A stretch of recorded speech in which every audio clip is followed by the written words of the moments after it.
ഉള്ളി 1 കിലോ. ഉള്ളി 500 മതിയടി. പോക്കറ്റ് അല്ലേലും കാലിയാ. ഒരു കുളിയൊക്കെ ഒന്ന് പാസ്സാക്കട്ടെ. പിന്നെ പേപ്പർ ഒന്ന് വായിക്കണം. എന്നിട്ടാകാൻ പോകുന്നത്. എന്നാ രാവിലത്തെ കട്ടൻ ചായ ഇതോടെ കട്ട്. എടി രാവിലെ തന്നെ കട്ടൻ ചായ കുടിച്ചില്ലേ എനിക്ക് പലതും കട്ടാവും. അത് നിനക്കറിയാലോ. എന്നാ പെട്ടെന്ന് പോയിട്ട് വാ. എടി എനിക്കെന്തോ ഒരു മൂഡില്ല. നീ ടിൻഡുവിനോട് പറ. അതാണ് അവനും പറയുന്നത്. ആ ബൈക്ക് ഒന്ന് കൊടുത്താ മതി, അവൻ പോയി വന്നോളും. എടി അവൻ സാധനം സൈക്കിളിൽ പോയി വാങ്ങിയാലെന്താ? അല്ലെങ്കിൽ നടന്നു പോയിക്കോട്ടെ. നിങ്ങളൊന്ന് കൊടുത്തേക്ക്. ഈ അടുത്ത ജംഗ്ഷൻ വരെയല്ലേ ഉള്ളൂ. എടി കൊടുത്തു കഴിഞ്ഞാ അവൻ ജംഗ്ഷനിലൊന്നും നിൽക്കില്ല. എടുത്തൊരു പോക്കായിരിക്കും. അതോടെ എന്റെ കാര്യവും പോക്കായിരിക്കും. ദാ അവൻ ബൈക്കിന്റെ അടുത്ത് മണത്ത് നിൽക്കുന്നുണ്ട്. നിങ്ങൾ തന്നെ ചെല്ല്.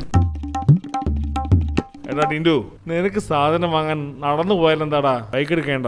നിനക്ക് എന്തിനാടാ ദൈവം 2 കാറുകൾ തന്നിരിക്കുന്നത്?